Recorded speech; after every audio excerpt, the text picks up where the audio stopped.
Hi സുഹൃത്തുക്കളെ, ഇന്ന് നമ്മൾ പറയാൻ പോകുന്ന വിഷയം എങ്ങനെ നമ്മുടെ നമുക്കൊരു വിഷൻ ഉണ്ടെങ്കിൽ, ഒരു ഗോൾ ഉണ്ടെങ്കിൽ അത് നമുക്ക് എങ്ങനെ അച്ചീവ് ചെയ്യാം ഈസി ആയിട്ട്, വളരെ എളുപ്പത്തിൽ നമുക്ക് എങ്ങനെ നമ്മുടെ ഗോൾ അച്ചീവ് ചെയ്യാം എന്നാണ് നമ്മളിന്ന് കാണാൻ പോകുന്നത്. അപ്പോൾ എല്ലാവർക്കും സ്വാഗതം. നമ്മുടെ നമുക്ക് നേരെ വീഡിയോയിലേക്ക് പോകാം. ഗോൾ നമുക്ക് എല്ലാവർക്കും ഒരു ഗോൾ ഉണ്ടാവും അല്ലേ? ചിലർക്ക് ഡോക്ടറാകാനായിരിക്കും, ചിലർക്ക് IAS ഓഫീസർ ആകാനായിരിക്കും, ചിലർക്ക് മോഡലാകാനായിരിക്കും, ചിലർക്ക് ഡയറക്ടർ ആകാനായിരിക്കും, ചിലർക്ക് ആക്ടർ ആകാനായിരിക്കും. പക്ഷേ ഈ ഗോളിന് പിന്നിൽ ചില രഹസ്യങ്ങൾ ഒളിഞ്ഞിരിപ്പുണ്ട്. നമ്മൾ വിചാരിക്കും നമുക്കൊരു ഗോൾ എന്ന് പറഞ്ഞാൽ ആ ഒരൊറ്റ ഗോളിലായിരിക്കും നിലനിൽക്കുന്നതെന്ന്. പക്ഷേ ഒരു ഗോളിന് പിന്നിൽ പല ശ്രദ്ധിക്കാതെ വിട്ടുപോകുന്ന പല ചെറിയ ചെറിയ കാര്യങ്ങളുണ്ട്. അതിൽ പ്രധാനപ്പെട്ട ഒന്നാണ് ഗോൾ എന്ന് പറയുമ്പോൾ അതിൽ ഒരു കാര്യമല്ല ഉള്ളത്. നമുക്കൊരു ലോങ് ടൈം ഗോൾ ഉണ്ടായിരിക്കും. അതായിരിക്കും നമുക്ക് ഡയറക്ടർ ആകുക, അല്ലെങ്കിൽ IAS ഓഫീസർ ആകുക എന്നൊക്കെ ഉള്ളത് ഒരു ലോങ് ടൈം ഗോളാണ്. നമ്മളിപ്പോൾ 8ാം ക്ലാസ്സിൽ പഠിക്കുന്ന ഒരു കുട്ടിയാണെങ്കിൽ നമ്മൾ 8ാം ക്ലാസ്സിൽ പഠിക്കുന്ന ഒരു കുട്ടി ആദ്യം 10ാം ക്ലാസ് പാസ്സാകണം, +2 പാസ്സാകണം, പിന്നെ ഡിഗ്രിയും കൂടെ കഴിഞ്ഞാലേ ഇതിന് പ്രിപ്പറേഷൻ തുടങ്ങാൻ സാധിക്കുകയുള്ളൂ, ആക്റ്റീവായിട്ടുള്ള പ്രിപ്പറേഷൻ തുടങ്ങാൻ സാധിക്കുകയുള്ളൂ. അപ്പോൾ അതിനുമുമ്പ് ചില ചെറിയ ചെറിയ കടമ്പകളുണ്ട്. നമ്മുടെ ലോങ് ടൈം ഗോൾ എന്ന് പറയുന്നത് IAS ഓഫീസർ ആകുക എന്നുള്ളതാണ്. അതിന് മുന്നിൽ ചില ചെറിയ ഷോർട്ട് ടൈം ഗോളുകളുണ്ട്. അതാണ് 10ാം ക്ലാസ് പാസ്സാകുക, +2 പാസ്സാകുക, ഡിഗ്രി പാസ്സാകുക. ഓക്കെ, റെഡിയല്ലേ? എല്ലാവരും ഗോൾ സെറ്റ് ചെയ്ത് കഴിഞ്ഞല്ലോ. Long time goal, short time goal. നമ്മുടെ പല ഷോർട്ട് ടൈം ഗോളുകൾ നമുക്കുണ്ടായിരിക്കും. ഈ പല ഷോർട്ട് ടൈം ഗോളുകൾ ചേർന്നിട്ടാണ് അവസാനം എത്തിച്ചേരുന്നതാണ് നമ്മുടെ ലോങ് ടൈം ഗോള്. ഇനി ഈ ലോങ് ടൈം ഗോളിലേക്ക് നമുക്ക് എത്തിച്ചേരാൻ ഈ ഷോർട്ട് ടൈം ഗോളിലൂടെ കടന്നു പോകുമ്പോൾ നമ്മൾ ചില കാര്യങ്ങൾ ശ്രദ്ധിക്കേണ്ടതുണ്ട്. അതിലേറ്റവും പ്രധാനപ്പെട്ട ഒന്നാണ് സ്കില്ലെന്ന് പറയുന്നത്. എന്താണ് സ്കിൽ? നമുക്കൊരു അത്ലറ്റ് ആണെങ്കിൽ അത്ലറ്റിന് ദിവസം പ്രാക്ടീസ് വേണം. അയാളുടെ സ്കില്ല് ഡെവലപ്പ് ചെയ്യാൻ വേണ്ടിയിട്ടാണ്. ഓട്ടക്കാരനാണ് PT ഉഷ, നമ്മൾ കണ്ടിട്ടുണ്ട്, നമ്മൾ കേട്ടിട്ടുമുണ്ട്. പയ്യോളി കടപ്പുറത്ത് PT ഉഷ ദിവസവും പ്രാക്ടീസ് ചെയ്യുമായിരുന്നു. അതുപോലെ ട്രെയിനിങ് ക്യാമ്പുകളിൽ, ട്രെയിനിങ് കോളേജുകളിൽ, സ്കൂളുകളിലൊക്കെ PT ഉഷ പ്രാക്ടീസ് ചെയ്യുന്നു. എല്ലാ സ്പോർട്സ്മാന്മാരും, എല്ലാ അത്ലറ്റ്സും എല്ലാവരും അങ്ങനത്തെയാണ്. ക്രിക്കറ്റ് കളിക്കാർ അവരെന്നും പ്രാക്ടീസ് ചെയ്യും. ഡെയിലി പ്രാക്ടീസ് ഇമ്പോർട്ടൻ്റ് ആണ്. അപ്പോൾ നമ്മുടെ സ്കില്ല് ഡെവലപ്പ് ചെയ്യാൻ വേണ്ടി നമുക്ക് വേണ്ട ഡെയിലി പ്രാക്ടീസ് വളരെ പ്രധാനപ്പെട്ടതാണ്. അപ്പോൾ നമ്മൾ വിചാരിക്കുകയാണ് നമുക്കിപ്പം നമ്മുടെ സ്കില്ല് എത്രത്തോളം ഉണ്ടെന്ന് നമ്മൾ എങ്ങനെ തിരിച്ചറിയും? നമുക്ക് എത്ര സ്കില്ലുണ്ടെന്ന് നമ്മളറിയും. നമ്മൾ പരീക്ഷയ്ക്ക് കൂടുതൽ മാർക്ക് വാങ്ങിക്കുന്നു, എല്ലാവരും പറയുന്നു നല്ല കുട്ടി, പഠിക്കുന്ന കുട്ടി എന്നൊക്കെ പറയും. പക്ഷേ നമുക്കൊന്നും അറിയണ്ടേ നമ്മുടെ സ്കില്ല് എന്താണെന്ന്?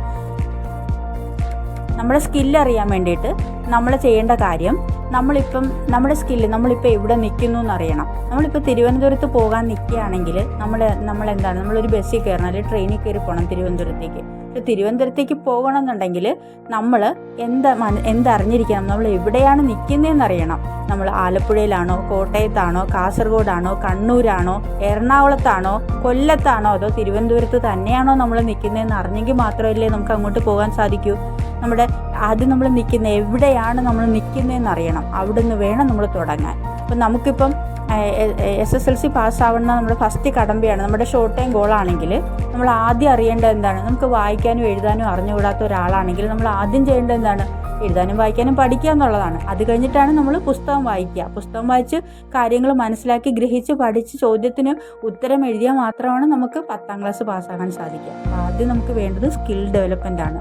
സ്കിൽ ഡെവലപ്മെൻറ്റിൽ ഒരുപാട് കാര്യങ്ങളുണ്ട്.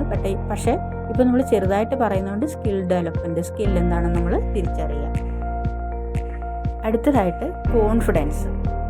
സാധാരണ നമുക്കൊക്കെ ഒരു വിചാരമുണ്ട്, നമുക്കിതൊന്നും ഞാൻ ഇതിനൊന്നും വರ್ತല്ല, എനിക്കിതിനുള്ള കഴിവൊന്നുമില്ല, എന്നെക്കൊണ്ട് കൂട്ടിയാൽ കൂടത്തില്ല, എനിക്കിത് ചെയ്യാനുള്ള കഴിവില്ല, ഞാൻ കഴിവില്ലാത്തവനാണ്, അല്ല ഞാൻ കഴിവ് കുറഞ്ഞ ആളാണ്, മറ്റുള്ളവരോട് പോലെ കഴിവൊന്നും എനിക്കില്ല. ഇങ്ങനെ നമ്മൾ നിരന്തരം കമ്പാരിറ്റീവ് മോഡിൽ പോകും. മറ്റുള്ളവരുമായിട്ട് നമ്മൾ കമ്പയർ ചെയ്യും.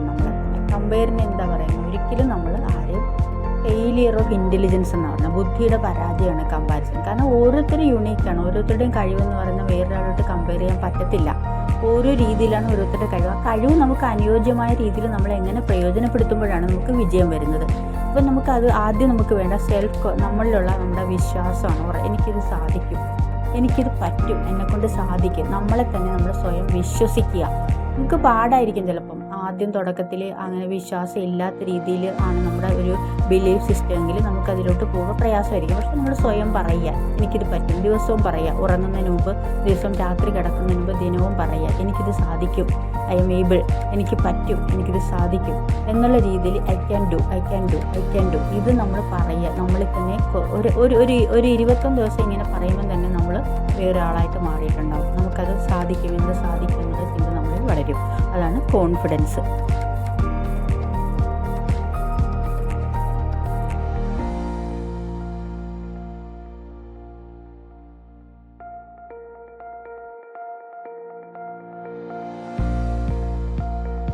അടുത്തതായിട്ട് പ്രിപ്പറേഷൻ. എന്താണ് നമ്മൾ ആയിത്തീരേണ്ടത് എന്താണെന്ന് നമുക്ക് ക്ലാരിറ്റി കിട്ടിക്കഴിഞ്ഞാൽ നമ്മൾ അതിൻ്റെ പ്രിപ്പറേഷൻ തുടങ്ങണം. എത്രയും നേരത്തെ നമ്മൾ പ്രിപ്പറേഷൻ തുടങ്ങുന്നത് അത്രയും നല്ലത്.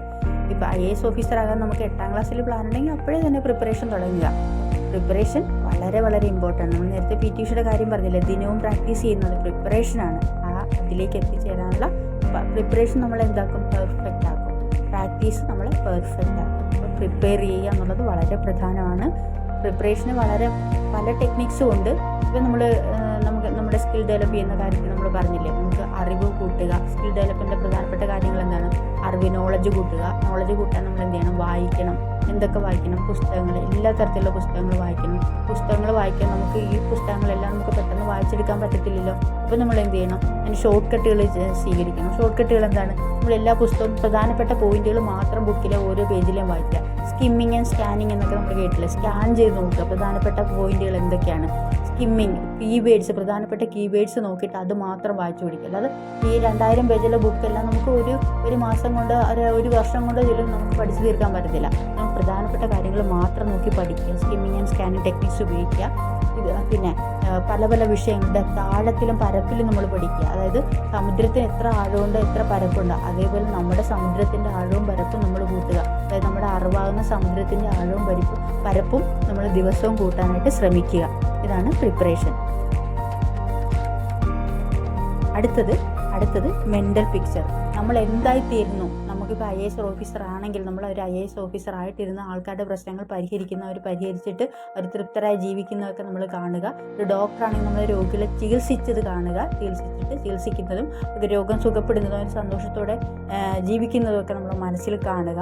അതേപോലെ നമ്മളൊരു ആക്ടറാകാനാണ് ആഗ്രഹിക്കുന്നത്. ആക്ടറായിട്ട് അഭിനയിച്ച് നല്ല നല്ല ചിത്രങ്ങളിലൊക്കെ അഭിനയിച്ച് നല്ല അവാർഡുകൾ വാങ്ങിക്കൂട്ടുന്നതും ആൾക്കാരുടെ പ്രീതിയൊക്കെ നേടുന്നതും എല്ലാവരും നമ്മളെ അഭിനന്ദിക്കുന്നതൊക്കെ നമ്മൾ കാണുക. ഇതൊക്കെ മനസ്സിൽ കാണുക, ദിനവും മനസ്സിൽ കാണുക. എന്നിട്ട് നമ്മൾ അങ്ങനെ ആക്കിയതിന് നമ്മൾ അടുത്ത പോയിന്റ്, പ്രധാനപ്പെട്ടൊരു പോയിൻ്റാണ്, നമുക്ക് വേണ്ട ഒരു സംഗതിയാണ് കൺസിസ്റ്റൻസി എന്ന് പറഞ്ഞാൽ സ്ഥിരത. അതായത് നമ്മളിപ്പോൾ ആരംഭശൂരത്വം എന്ന് പറയും. ആദ്യം എന്തെങ്കിലുമൊക്കെ നമ്മൾ ചെയ്യും, ഭയങ്കര ത്രില്ലായിരിക്കും, ഭയങ്കര ആവേശമായിരിക്കും. നമ്മൾ ഒരു മാസം ചെയ്യും, അത് കഴിഞ്ഞ് പയ്യെ ആവേശം തണുത്ത് നമ്മൾ കുറഞ്ഞ് പിന്നെ 6 മാസത്തേക്ക് ആ വശത്തോട്ട് നോക്കത്തില്ല. ഇത് നമ്മുടെ എല്ലാവരുടെ ഒരു കുഴപ്പമെന്ന് പറഞ്ഞാൽ നമ്മുടെ മൈൻഡിൻ്റെ ഒരു പ്രത്യേകതയാണ്, ഹ്യൂമൻ ബ്രെയിനിൻ്റെ ഒരു പ്രത്യേകതയാണ്. നമുക്ക് ഒരു മടുപ്പ് വരും. അപ്പോൾ നമ്മൾ അതിനെ അതിജീവിക്കുന്ന നമ്മൾ ഓട്ടോമാറ്റിക്കലി നമ്മൾ സ്വയമായിട്ട് സെൽഫായിട്ട് നമ്മൾ അതിനെ ശ്രമിച്ച് വേണം നമ്മൾ അതിനെ തോൽപ്പിക്കാൻ, അതിൻ്റെ അവസ്ഥയെ മറികടക്കാൻ. അത് ബ്രെയിനിൻ്റെ ഒരു അവസ്ഥയാണ്. ഒരു ഡൾനെസ് ഫീൽ ചെയ്യുക, വേണ്ടാന്നുള്ളത് തോന്നൽ വരും, അടുത്ത് അല്ലെങ്കിൽ പിന്നെ ചെയ്യാം, മടിയൊക്കെ ബ്രെയിൻ നമ്മളെ തോന്നിപ്പിക്കുന്ന. അപ്പോൾ അതിനെ നമ്മൾ ഓവർകം ചെയ്യാനായിട്ട് നമ്മൾ ഇന്റേണലി നമ്മളൊരു സ്പിരിറ്റ് ഉണ്ടാക്കിയെടുക്കണം. ഇതിന് വേണ്ടിയിട്ട് നമുക്ക് ചെയ്യാൻ പറ്റുന്ന കാര്യങ്ങളാണ് യോഗ. അതായത് കൂടുതലായിട്ട് എനർജി, നമ്മുടെ സ്പോർട്സ്, നമ്മൾ ഏതെങ്കിലും കളികളിൽ ഏർപ്പെടുക, ദിനവും ഏതെങ്കിലും ടെന്നീസ് അങ്ങനെ എന്തെങ്കിലും കളിക്കുക, ബാസ്കറ്റ്ബോൾ, ഏതെങ്കിലും ഒരു ഫുട്ബോൾ, ഏതെങ്കിലും ഒരു സ്പോർട്സ് ഐറ്റം നമ്മൾ ഫിസിക്കൽ ആക്ടിവിറ്റി ഉള്ള ഒരു സ്പോർട്സ് ഐറ്റം ചെയ്യുക. അല്ലെന്നുണ്ടെങ്കിൽ യോഗ ചെയ്യുക, മെഡിറ്റേഷൻ ചെയ്യുക, പ്രെയർ ചെയ്യുക. പ്രെയർ എന്ന് പറഞ്ഞാൽ മണിക്കൂറുകളോളം പ്രെയറൊന്നും ചെയ്യേണ്ട, ദൈവത്തിനെ ഒന്ന് ഓർത്ത്, ദൈവം എന്നെ സഹായിക്കണം, എനിക്ക് ഗോൾ അച്ചീവ് ചെയ്യാൻ സഹായിക്കണം എന്നുള്ള രീതിയിൽ ഒരു പ്രെയർ മനസ്സിൽ നിന്ന് പോയാൽ മതി. അതുപോലെ തന്നെ നമ്മൾ എന്തെങ്കിലും ഒരു 2-3 യോഗയെങ്കിലും ദിവസവും ചെയ്യുക, അല്ലെങ്കിൽ ആഴ്ചയിൽ ഒരു 5 ദിവസമെങ്കിലും യോഗ ചെയ്യുക. അപ്പോൾ നമ്മുടെ ആ ക്ലോഗ്ഡ് ആയിട്ടുള്ള ആർട്ടറീസും വെയിൻസൊക്കെ ക്ലീനായി വൃത്തിയായി നമ്മുടെ ബ്ലഡ് ഫ്ലോ ഒക്കെ നന്നായിട്ട് നടന്ന്, എനർജി ഫ്ലോ ഒക്കെ ബോഡിയിൽ നന്നായിട്ട് നടന്ന് നമുക്ക് പുത്തൻ എനർജി, ഒരു പുതിയ ഉണർവുണ്ടാവും. അപ്പോൾ നമുക്ക് ഈ മടി എന്ന് പറയുന്ന സാധനം നമ്മളിൽ നിന്ന് വിട്ടുപോകും. അപ്പോൾ അതൊരു പ്രധാനപ്പെട്ട പോയിൻ്റാണ്. പിന്നെ അടുത്തത് പറയാനുള്ളത് പേഷ്യൻസ് എന്ന് പറഞ്ഞാൽ ഇപ്പം നമ്മൾ നമ്മൾ ഈ കടമ്പകളെല്ലാം കടന്ന് നമ്മൾ എവിടെയെങ്കിലും ഒന്നൊരു കാലിടറി ഒന്ന് പരാജയപ്പെട്ട് ഇപ്പോൾ ഒരു വിഷയം കിട്ടിയില്ല, അപ്പോൾ നമ്മൾ അയ്യോ ഞാനിത് വിചാരിച്ചിട്ട് എനിക്ക് ഇങ്ങനെയാണല്ലോ സംഭവിച്ചത്, അങ്ങനെയൊന്നും വിചാരിക്കേണ്ട ഒരു ആവശ്യമില്ല. ഇവിടെ എല്ലാവരും ഡോക്ടറായവരും IAS ആയവരും അല്ലെങ്കിൽ സയൻറ്റിസ്റ്റ് ആയവരും ഒന്നും ചെറുപ്പം മുതൽ എല്ലാ ക്ലാസ്സിലും ടോപ്പായിട്ട് പാസ്സായവരൊന്നും അല്ല. എത്രയോ പേര് കോളേജ് ഡ്രോപ്പ് ഔട്ടുകൾ എത്രയോ ഉയർന്ന പൊസിഷനിലെത്തിയിട്ടുണ്ട്. അതൊക്കെ വിജയത്തിന് മുന്നോടിയാണ് എപ്പോഴും പരാജയം. അതുകൊണ്ട് പരാജയം നമ്മൾ പരാജയപ്പെടുന്നതിനെയൊക്കെ നമ്മൾ വലിയ വിഷയമായിട്ട് കാണുന്നുണ്ട്. അതിന് വലിയ വിഷയമായിട്ടും കാണുന്നത് ശരിയല്ല, ഒട്ടും തീരെ നിസ്സാരമാക്കുന്നത് ശരിയല്ല. ഇത് ഒരു എന്താ പറയുക, നമ്മുടെ പ്രിപ്പറേഷൻ പോരാ അല്ലെങ്കിൽ നമ്മുടെ ശ്രദ്ധ പോരാ എന്നുള്ള ഒരു ഹോണായിട്ട്, ഒരു ഹോണടിയായിട്ട്, എന്താ പറയുക, നമുക്കൊരു സൈറൺ മുഴങ്ങുന്നതായിട്ട്, ഒരു പ്രിക്കോഷൻ എടുക്കുന്നതിൻ്റെ ഒരു സൈറൺ മുഴങ്ങുന്നതായിട്ട് മാത്രം അതിനെ കണ്ടാൽ മതി. വിജയവും പരാജയവും ഒക്കെ ഈക്വലാണ്. പക്ഷേ വിജയത്തിന് നമ്മൾ എടുക്കുന്നു, പരാജയത്തിന് നമ്മൾ എങ്ങനെ എടുക്കുന്നു എന്നുള്ളത് മാത്രമേ മനുഷ്യരെ തമ്മിൽ വ്യത്യാസപ്പെടുന്നുള്ളൂ.